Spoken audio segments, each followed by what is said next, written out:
রাজনৈতিক দলগুলোর সাথে জাতীয় ঐকমত্য কমিশনের দ্বিতীয় পর্যায়ের সংলাপ চলছে। এ বিষয়ে জানাতে রাজধানীর ফরেন সার্ভিস একাডেমি থেকে যুক্ত হচ্ছেন সহকর্মী মহসিন কবির। মহসিন, আমরা জানতে পেরেছি দ্বিতীয় পর্যায়ের বৈঠক এবং সংলাপ চলছে। কি তথ্য আছে আপনার কাছে, এই ব্যাপারে জানাবেন বিস্তারিত। এখন ঐকমত্য কমিশনের যে বৈঠক, সেই বৈঠকের মধ্যাহ্ন বিরতি চলছে। কিছুক্ষণ পরে আবার বৈঠক শুরু হবে।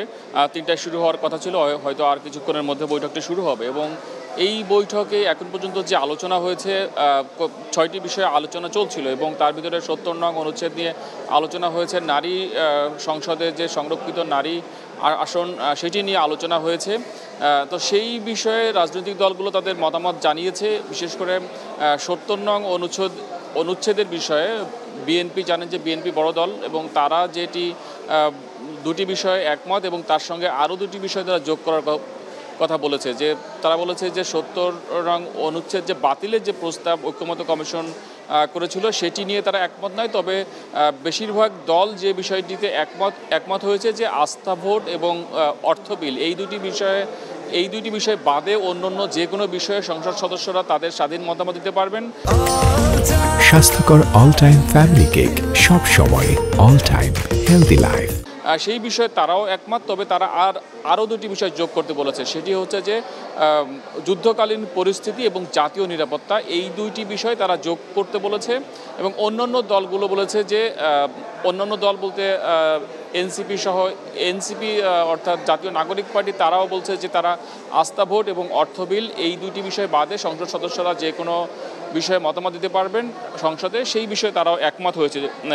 যদিও এর আগে এনসিপির পক্ষ থেকে 70 নং অনুচ্ছেদ বাতিল করার কথা বলা হয়েছিল, তবে আজকে তারা তাদের অবস্থান পাল্টেছে।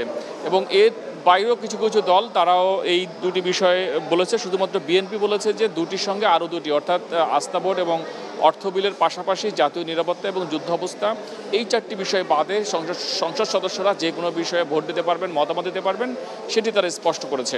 আর সংসদের নারী আসন নিয়ে ঐক্যমত হয়েছে যে 100টি নারী আসন থাকবে সংরক্ষিত। এবং সেই বিষয়ে সবকটি দল এখন পর্যন্ত যারা আলোচনায় অংশ নিয়েছেন, সবকটি দল বলেছেন যে হ্যাঁ, 100টি সংসদে 100টি নারী আসন থাকবে, যেটি আগে 50টি ছিল। তবে নির্বাচন পদ্ধতি নিয়ে এক একটি দল এক এক ধরনের কথা বলেছে। কেউ বলেছে ঘূর্ণায়মান পদ্ধতিতে সরাসরি নির্বাচনের কথা বলেছে, কেউ বলেছে যে দলগুলো তাদের যেভাবে তারা ভোট পাবেন কিংবা সংসদে যে আসন তারা পাবেন তার ভিত্তিতে যেটি আগে হতো সেই পদ্ধতিতে হবে। তো এই ক্ষেত্রে অর্থাৎ পদ্ধতিগতভাবে তাদের মতবিরোধ থাকলেও সংসদে যে 100টি আসন নারীদের জন্য সংরক্ষিত থাকবে, সেই বিষয়টি নিয়ে সবাই একমত হয়েছে। দ্বিকক্ষ বিশিষ্ট সংসদ নিয়ে এখনও আলোচনা হয়নি, তবে দ্বিকক্ষ বিশিষ্ট সংসদ নিয়ে সবাই একমত। অন্তত ঐকমত্য কমিশনের এর আগে অর্থাৎ প্রথম ধাপে যে সকল বৈঠক হয়েছে, সেই সকল বৈঠকে যারা অংশ নিয়েছিলেন রাজনৈতিক দলগুলো, তারা মোটামুটি একমত যে দ্বিকক্ষ বিশিষ্ট সংসদ হবে। তবে পদ্ধতিগত অর্থাৎ কোন পদ্ধতিতে হবে, উচ্চকক্ষ নিম্নকক্ষের প্রতিনিধিরা কীভাবে নির্বাচিত হবে, সেই বিষয়টি নিয়ে এক একটি দলের এক এক রকম মন্তব্য রয়েছে, মতামত রয়েছে, সেটি নিয়ে হয়তো আলোচনা হবে। আর আরেকটি বিষয় বেশ আলোচিত হচ্ছে আজকে, জানেন যে আজকে এই ঐকমত্য কমিশনের যে বৈঠক, সেই বৈঠকে জামাত অংশগ্রহণ করেনি। বলা হচ্ছে যে অসমর্থিত সূত্র থেকে জানানো হচ্ছে যে জামাত এই আজকের বৈঠকটি বয়কট করেছে। এবং তার কারণ হিসেবে জামাতের সূত্র থেকে বলা হচ্ছে যে যেহেতু লন্ডনে তারেক রহমানের সঙ্গে প্রধান উপদেষ্টা ডক্টর মোহাম্মদ ইউনূসের যে বৈঠক, এবং সেই বৈঠকের পরে যে যৌথ বিবৃতি দিয়েছেন তারা, তো সেই বিষয়ে তাদের আপত্তি রয়েছে। এবং অন্যান্য দলগুলোর সঙ্গে কোনো ধরনের আলোচনা না করে শুধুমাত্র তারেক রহমানের সঙ্গে বৈঠক করে যে নির্বাচনের একটি ডেডলাইন দিয়েছেন, তো সেই বিষয়ে তাদের যে আপত্তি, সেই আপত্তির জায়গা থেকে তারা আজকের বৈঠক বয়কট করেছেন। এবং আগামীকাল এবং পরশুর বৈঠক তারা অংশগ্রহণ করবেন কিনা সেটি এখনও পর্যন্ত নিশ্চিত নয়। এবং এ নিয়ে আজকের ঐকমত্য কমিশনের আজকের যে বৈঠক, সেই বৈঠকে দু একটি দলের প্রতিনিধিরা তারাও প্রশ্ন তুলেছেন যে যেহেতু গণ-অভ্যুত্থানের পক্ষের যে দল এবং ফ্যাসিবাদ বিরোধী যে দলগুলো অংশ নিয়েছিল আন্দোলনে, তার ভিতরে জামাত একটি বড় স্টেক হোল্ডার, তো তাদের আজকে অংশগ্রহণ না হওয়ার কারণে যে ঐকমত্য কমিশনের যে বৈঠক তা কতটুকু ফলপ্রসূ হবে সেটি নিয়ে কেউ কেউ প্রশ্ন তুলেছেন।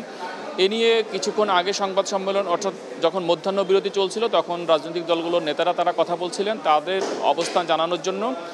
সেখানে বিএনপির স্থায়ী কমিটির সদস্য সালাউদ্দিন আহমেদ, যার নেতৃত্বে আজকে বিএনপির প্রতিনিধি দল অংশগ্রহণ করেছেন, তার কাছে প্রশ্ন করা হয়েছিল। তিনি বলেছেন যে এটি আসলে ঐক্যমত্য কমিশনের বিষয়, তাদের কাছে প্রশ্ন করলে হয়তো এর উত্তর পাওয়া যাবে যে কেন জামাত অংশগ্রহণ করেনি। আর এর বাইরে অন্যান্য যে সকল রাজনৈতিক দলগুলো সংবাদ সম্মেলন করেছেন কিছুক্ষণ আগে, তারা আসলে তাদের যে রাজনৈতিক দলের যে অবস্থান সেটি ব্যাখ্যা করেছেন এবং জানেন যে এই পুরো ঐক্যমত্য কমিশনের যে পুরো প্রক্রিয়াটা, পুরো আলোচনাটা বিটিভির মাধ্যমে সরাসরি সম্প্রচার করা হচ্ছে। তো সেই কথাগুলো, অর্থাৎ যারা সেখানে ঐক্যমত্য কমিশনের ভেতরে যে আলোচনাগুলো করেছেন সেগুলো এসে আবার গণমাধ্যমের সঙ্গে তারা ব্রিফ করছেন। তো এইগুলো ছিল মোটামুটি এখন পর্যন্ত যতটুকু অগ্রগতি হয়েছে। দুপুরের, অর্থাৎ এই যে মধ্যাহ্ন বিরতি চলছে, মধ্যাহ্ন বিরতির পর আবারও বৈঠক হবে এবং একটি কথা শোনা গিয়েছিল যে জামাত হয়তো মধ্যাহ্ন বিরতির পরে যোগ দিবে। তবে এখন পর্যন্ত আমরা যতটুকু নিশ্চিত হয়েছি যে আজকের বৈঠকে জামাত অংশগ্রহণ করছে না এবং তাদের যে বয়কট সেটি থাকবে এবং আগামীকাল এবং পরশুও একই ধরনের বৈঠক হবে, সেখানে অন্যান্য এজেন্ডা নিয়ে আলোচনা হবে। তো সেই দুটি বৈঠকও জামাত অংশগ্রহণ করে কিনা সেটিও দেখার বিষয়, কারণ এটি বেশ আলোচিত হচ্ছে। তো এই ছিল এখন পর্যন্ত এই ঐক্যমত্য কমিশনের যে বৈঠক চলছে তার সর্বশেষ অবস্থা।